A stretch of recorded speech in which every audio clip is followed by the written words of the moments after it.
Welcome to the channel. On this video, I'm going to take you through 1 month of sales of my sports cards on eBay. I will share with you how much I sold it for. I will share with you how much I had bought it for originally. I will do all the math and see how much I made in sales on eBay after all the fees are calculated in. So let's get into this.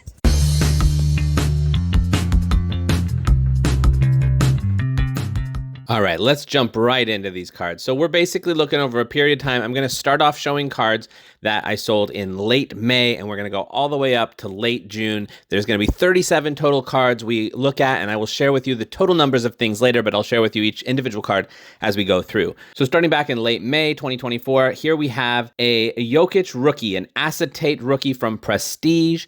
I bought this one on Card Hobby. Now, generally, I'm not going to say on Card Hobby for all of these.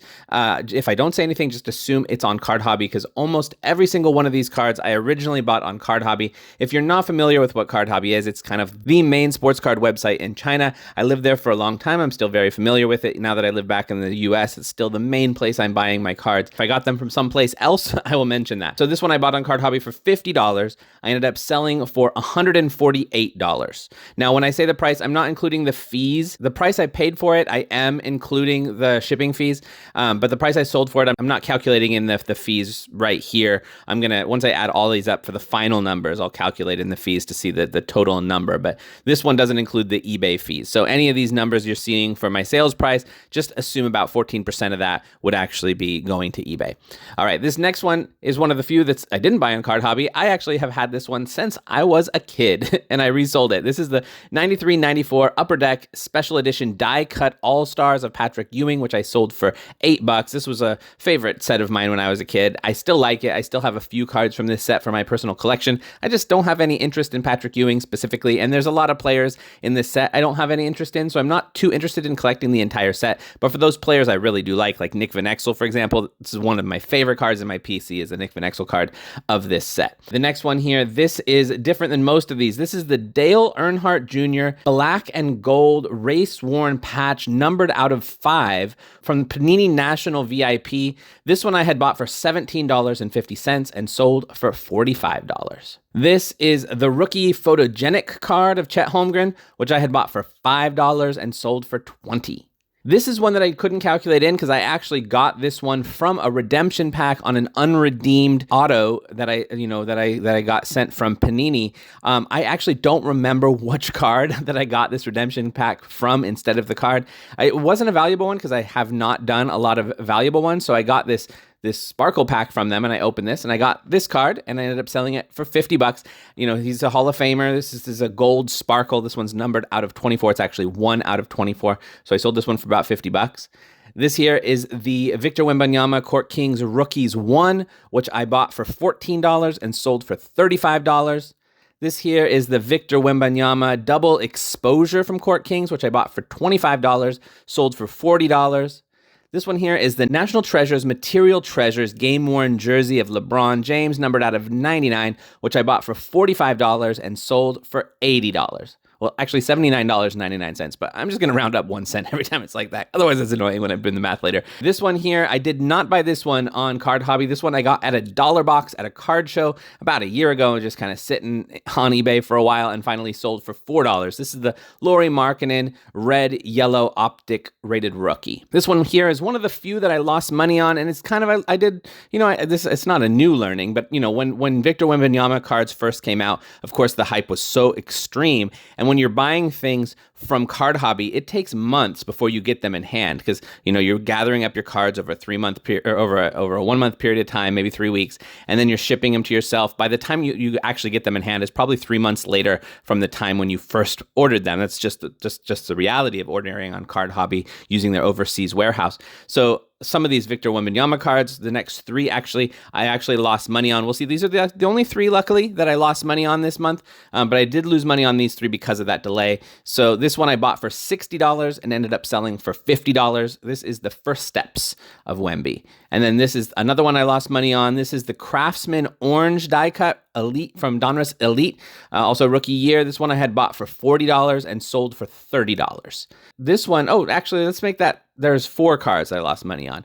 This one here is the Acetate Clarity from Elite. Again, this is a cool looking card I bought for $50 and it sold for $33. And then the last one I lost money on was also from Donruss Elite. This is the Clear Path Rookie Year Acetate card, which I bought for $71 and sold for $50. So that was one of my learnings. I got to remember, a lot of these cards had just been released and they were going for their highest prices. So I just shouldn't have bought into the hype quite so intensively on those 4 cards, but that's all right. You live, you learn. All right, the next one here, this is from Hoops. This is the Bill Walton Red Ink, numbered out of 25.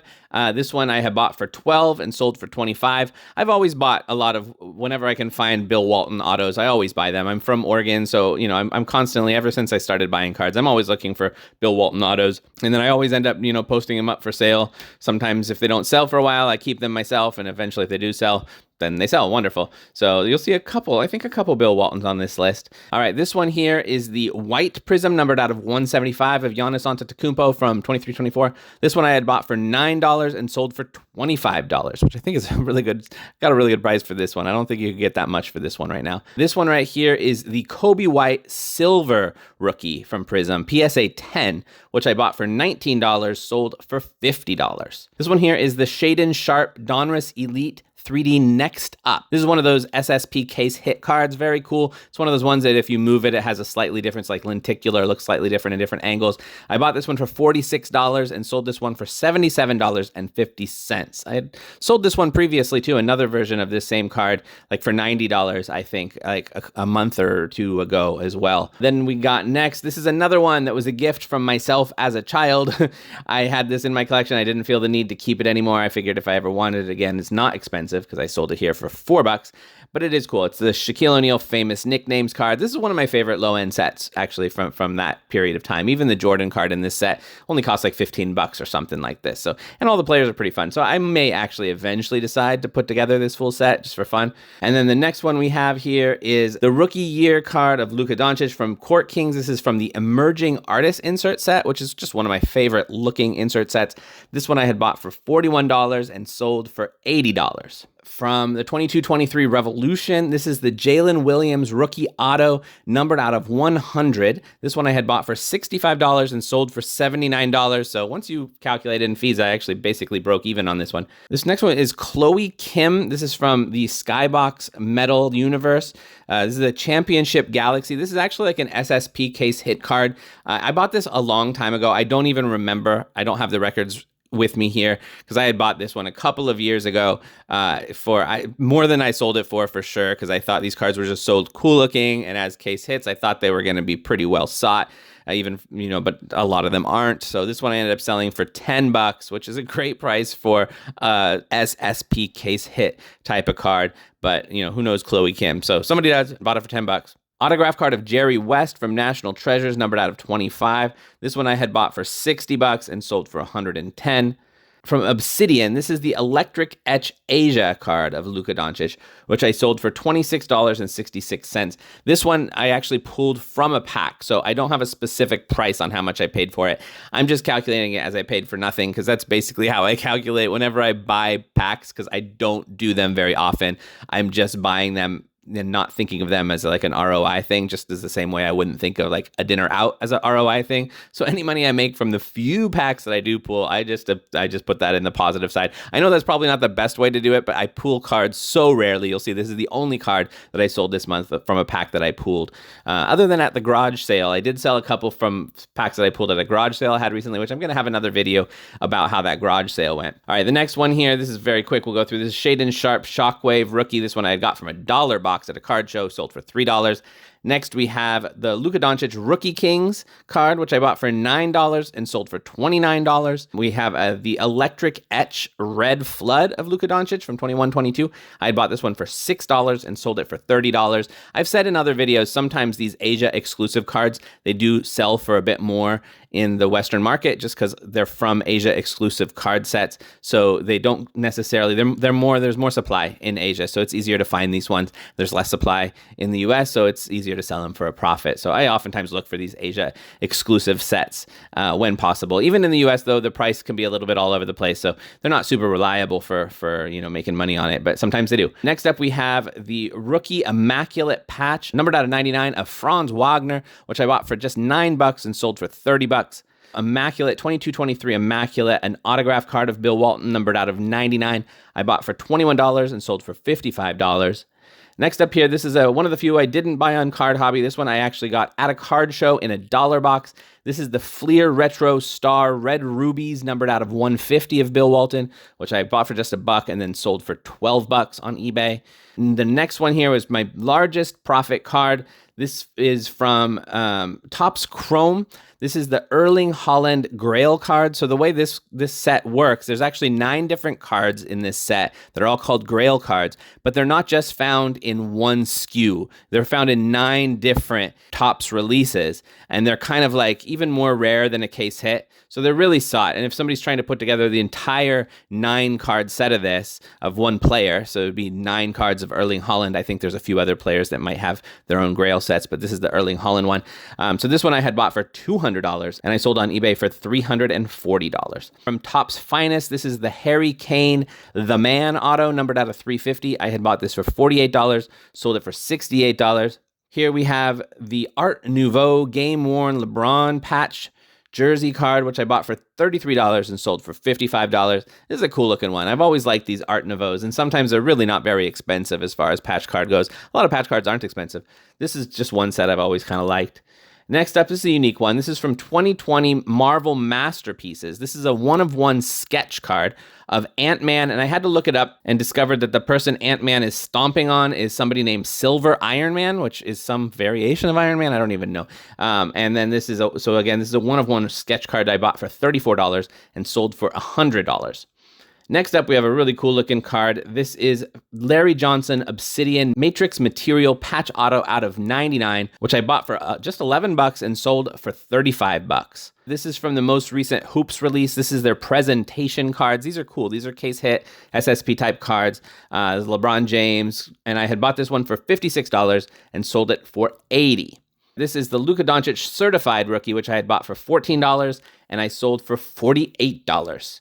And then the last one we're going to look at from this month is the Oscar Robertson. This is Immaculate Red Auto, which I bought for $46 and sold for $80. All right, so those are the 37 cards. Now let me share with you some of the overall numbers here. So first, just to give you a sense of how many cards I currently have up for sale on eBay, it's about 125. So it's been floating around that number. You know, some will sell and then I'll put some more up on there. But generally, it's been floating around 125. I haven't been uploading a ton. During this month, I did upload these cards and a few others, but I just have 125 on there. So the fact that I've sold 37, that's a pretty good percentage. That's a pretty good sell-through rate, I would suggest. It's a much better sell-through rate than I get on ComC, which is one of the reasons that a lot of these cards that are, worth a little bit more, I will oftentimes sell on eBay instead of ComC, and I'll send ComC a lot of the lower end stuff that I just don't want to deal with too much.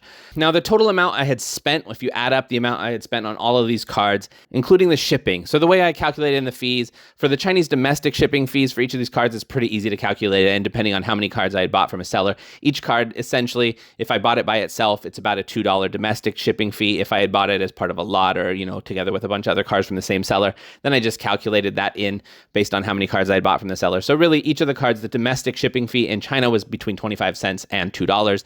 And then for the international shipping fee, these are all batched up together, like in a large batch of maybe 50 or 100 cards. These are not all from the same batch, but they're from a few different batches. So they really come down to being, maybe 75 cents per card for the international shipping fee. So once you calculate all those fees in there, then I spent about $1,149.50. It's funny they say about and then don't just say $1,150. But anyway, this is what the numbers were when I added them up. $1,149.50. And then the amount that I sold these 37 cards before the eBay fees was $2,045.16. So when I calculated out about 14% of that, I think it's 13.25 plus 30 cents or something. Basically, I'm just going to put 14% for ease. I think that's about right. So eBay took about $307. You're welcome, eBay. And then that means I pocketed about $1,738.16. I love where I say about and then have a number like 16 cents. So that means the total pocketed, if I take the amount that I had and then I subtract those costs of $1,149.50, means that I made a profit of $588.66 on these 37 cards, which is kind of amazing if you think about, spending $1,149.50 and making a profit of $588.66 from that. That's a 51.2% return on investment. You can see why I'm buying my cards on Card Hobby and selling them on eBay. I've made several videos on how you can do that. I'm not trying to keep this a secret, even though the more I keep it a secret, maybe the more I can take advantage of this, but I'm all about spreading the knowledge. So if you do want to try this, I have plenty of videos on my channel about buying cards from Card Hobby. It's actually, you have to have patience, but it's extremely easy. So anyway, just back to the numbers. So, when I took the $588 divided by the 37 cards, that means I'm making an average profit of about $16 per card if I average it across. Now, some of these are making big profits. Some of these are losing some money. The largest profit I made on any one card was that Erling Haaland Topps Grail card, which I made $140 before fees profit on that one. And my biggest loss of one card before fees was one of those Victor Wembanyama cards. It was, Elite Clear Path, which I had lost $21 on, even a little more than that once you calculate in the fees. But overall, I still made about $16 profit per card and almost $600 total for this month, which is great. And, 31 of these cards made a profit. 4 of them lost money, and then 2 of them I guess I could say they made a profit. 2 of them were from my childhood. So my costs were 0, like a gift from middle school me. So anyway, that's the numbers. I just wanted to do this. I might do this every once in a while just to kind of see. I'm not going to do this every month. I just don't have the patience for that. But during certain months, I might do this for blocks of time, just to kind of see. I'm curious, like, what it's working for me. I've made videos like this about my ComC sales in the past. It's a little harder to do that with my ComC sales recently because of, I've been selling a lot of cards through the live auction, and just the number of cards I'm selling has gone up so much that it just takes me a lot more time to put these videos together for my ComC sales. But I still will be doing that. This one was a little easier to do since 37 cards is a little easier to calculate around. So anyway, that's it for this video. I hope you enjoyed it. Please do hit that subscribe button if you like sports cards. Also hit that like button, and please come on back or check out other videos. The more you watch, the more other people come along here too. So I hope you have a good one. I'll see you in the next one. Peace.